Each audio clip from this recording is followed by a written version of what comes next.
Ẹ kú ojúmọ́, ẹ dẹ̀ káàbọ̀ sí tutorial mi ní èdè Yorùbá. Mo fẹ́ ká pa ojú tutorial lórí form dé pẹ̀lú àwọn àfikún díẹ̀díẹ̀ tí mo fẹ́ fi kún ẹ̀kọ́ tá a bẹ̀rẹ̀ nípa bí a ṣe lè lo fọ́ọ̀mù nínú HTML. Ẹ bá rántí pé ibi tí a parí ẹ̀kọ́ náà sí lánàá ni. Mo wò pé kí n tún fi àwọn nǹkan kan sí ká tó parí gbogbo nǹkan tá à ń kọ́ lórí HTML nípa form. Irú nǹkan tí mo lérò pé ó yẹ kí a tún fi sí tí mo ò fi sí lánàá ni irú ìta pè ní password. Ṣàṣà ní irú àwọn form báyìí tó jẹ́ pé ti ní email address tí ò ní béèrè fún password. Èyí bá ṣe máa ṣe ni a ṣì lo input wa, type á dẹ̀ jẹ́ password. Irú eléyìí náà ẹ lè yẹ̀ wò lórí W3 School, ẹ lè mọ̀ tó jẹ́ password. Orúkọ eléyìí á jẹ́ ẹ jẹ́ n pè ní password. Ẹ jẹ́ á wá wo ìyàtọ̀ tá bá fi pamọ́, ìyàtọ̀ tó máa dé bá lórí website wa. Ẹ rí pé password ẹ jẹ́ á fi line break sí kó lè bójúmu. Fi pamọ́ ní àwọn bó ṣe máa rí lórí website wa. Ẹ rí pé ó ti gbé èyí tá a pè ní password ó ti gbé jáde bẹ́ẹ̀.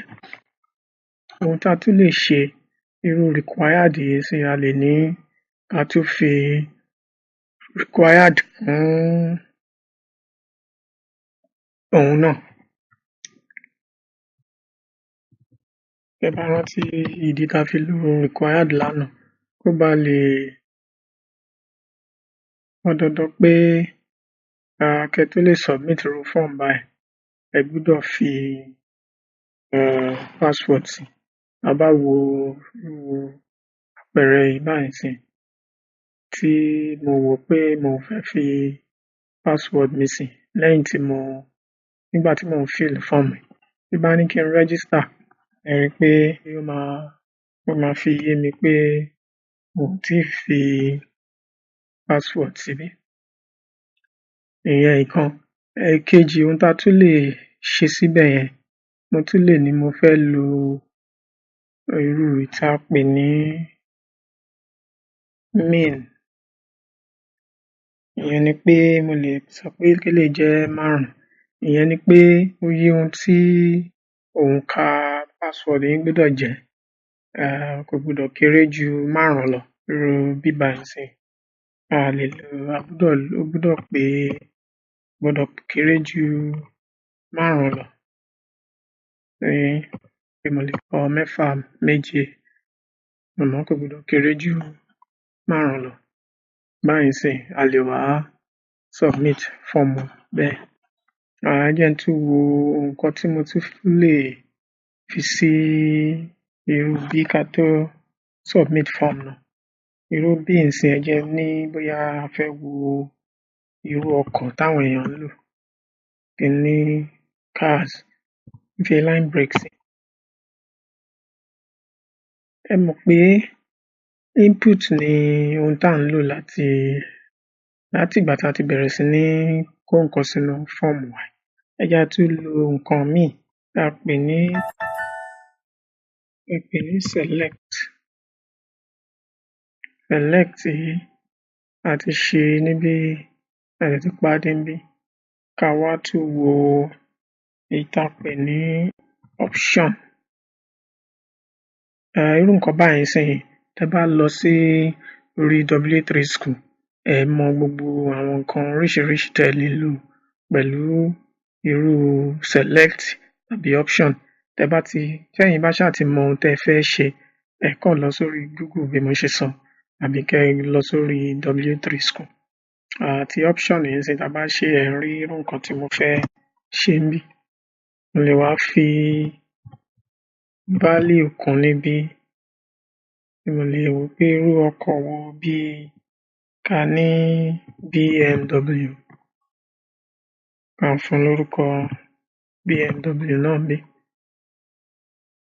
Fi line break sí.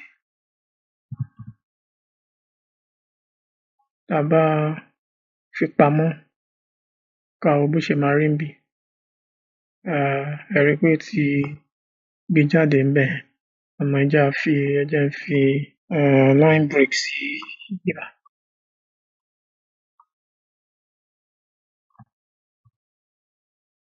Kó lè tó dáadáa sórí website wa. Ẹ rí bẹ́ẹ̀. Ẹ jẹ́ n tún wá fi àwọn bí ọkọ̀ bí méjì kan kún níbí. Irú Peugeot àti Passat. Tá a bá fi pamọ́ ká wo bó ṣe máa rí lórí website wa. Ẹ rí pé ẹ lè mú èyí tó bá wù yín nínú mẹ́tẹ̀ẹ̀ta yìí.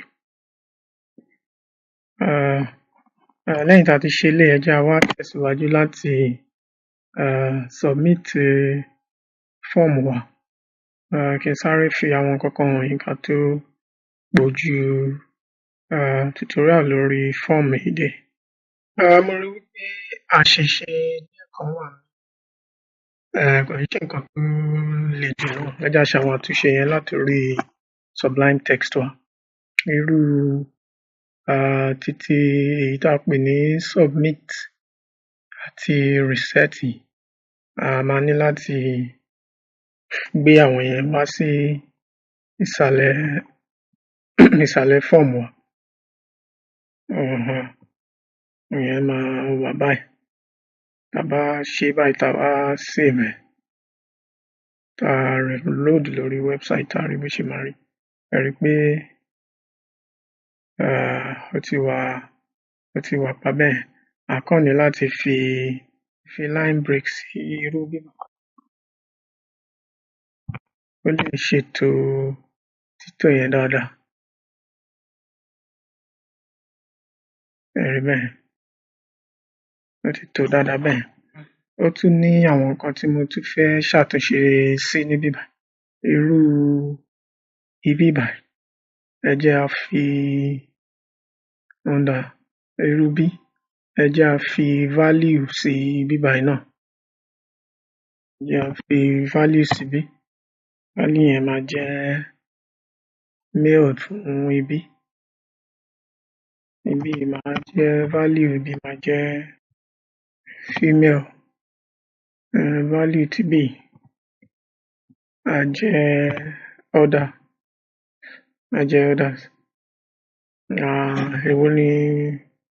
Àtúnṣe wo la tún lè ṣe náà? Irú bí. Ìdí tí mo fi ṣe àtúnṣe yìí ni pé tá a bá ti submit fọ́ọ̀mù wa, ó ní àwọn nǹkan kan tá a máa sọ̀rọ̀ lé lọ́jọ́ iwájú. Mo ò ní fẹ́ da gbogbo ẹ̀rù mọ́ wa lójú báyìí.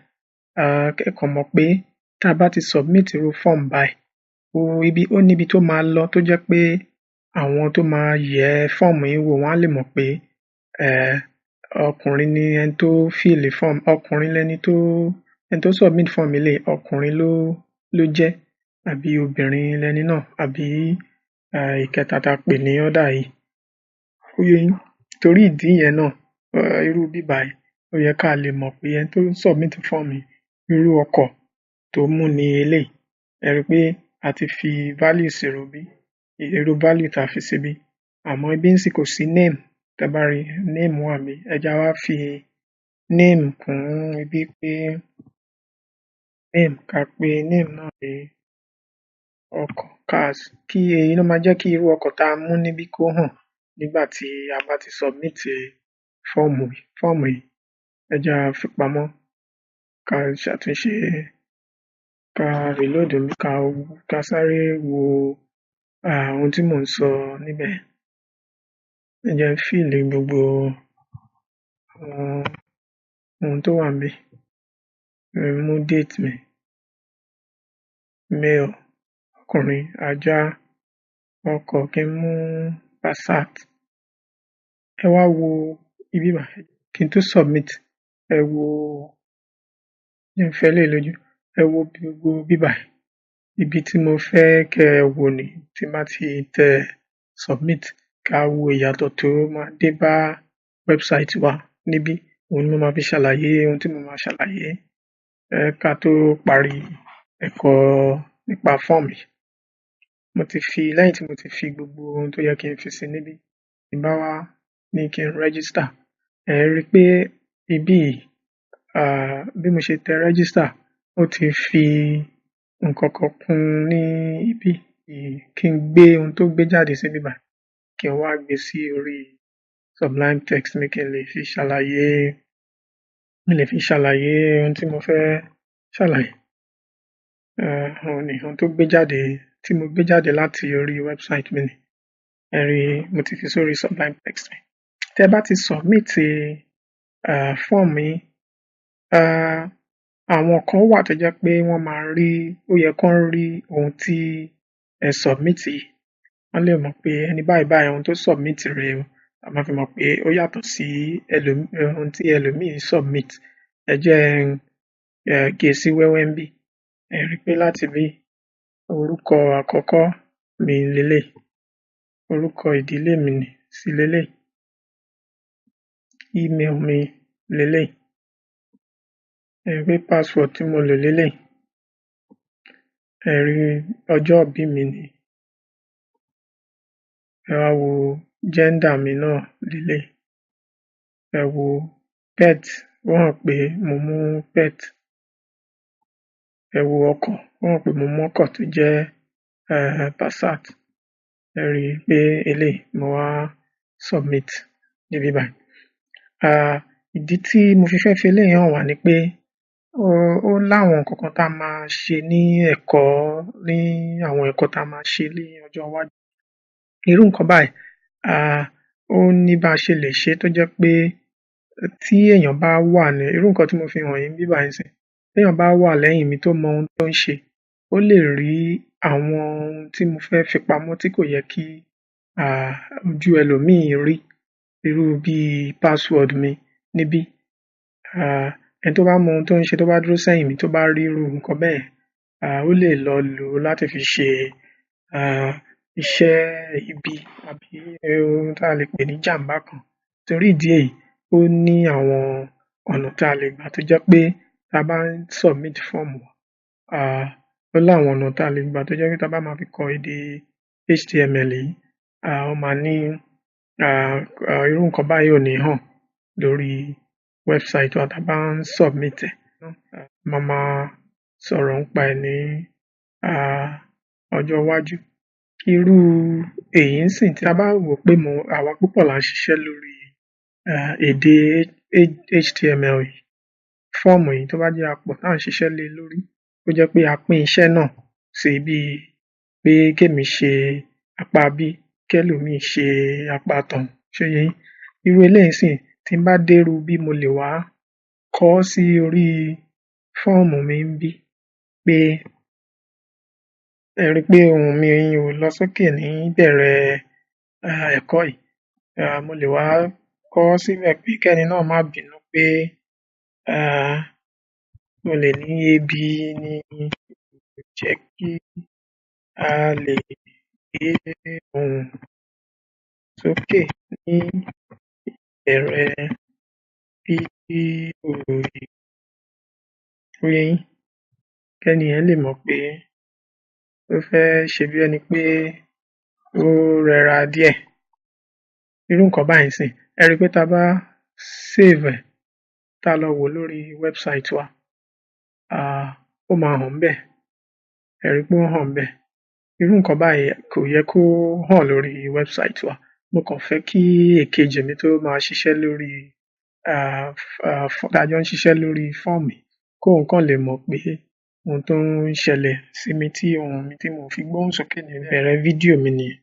Irú bí ohun tá a lè ṣe láti fi eléyìí pamọ́ tó jẹ́ pé ẹni tí a jọ ń ṣiṣẹ́ nìkan ló máa rí tó bá ti ṣí fọ́ọ̀mù yìí, tó bá ti ṣí tóun náà bá ṣí HTML tó fẹ́ bẹ̀rẹ̀ sí ní ṣiṣẹ́ tó yẹ kóun náà ṣe lórí fọ́ọ̀mù yìí.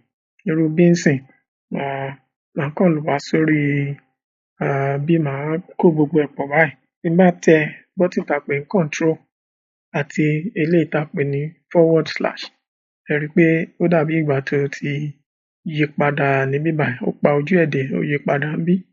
Tá bá wá fi pamọ́, tá padà sórí website wa, ẹ máa wò pé eléyìí tí mo ní kò yẹ kó hàn ńbẹ̀. Ẹ jẹ́ á wá wo ìyípadà tó máa dé bá. Ẹ rí pé kò hàn ńbẹ̀ náà.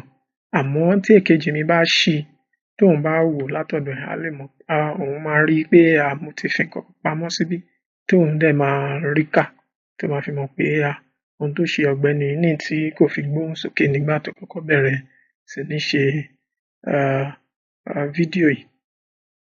Pẹ̀lú èyí ńsìn, mo lérò pé a ti mẹ́nubà gbogbo ohun tó yẹ ká mẹ́nubà lórí èyí tí mo pè ní bá ṣe lè lo fọ́ọ̀mù àti bá ṣe lè submit pẹ̀lú èdè èyí tí ó jẹ́ ti HTML. Ẹ tún pàdé wa ká lè máa tẹ̀síwájú pẹ̀lú ẹ̀kọ́ wa lórí HTML. Ẹ dẹ̀ má gbàgbé láti subscribe lórí YouTube channel wa. Kẹ́ ẹ tẹ èyí tó dàbí agogo yìí náà kẹ́ ẹ lè máa mọ̀ ní gbogbo ìgbà tá bá fi fídíò tuntun sórí channel wa. Ẹ ṣé gan.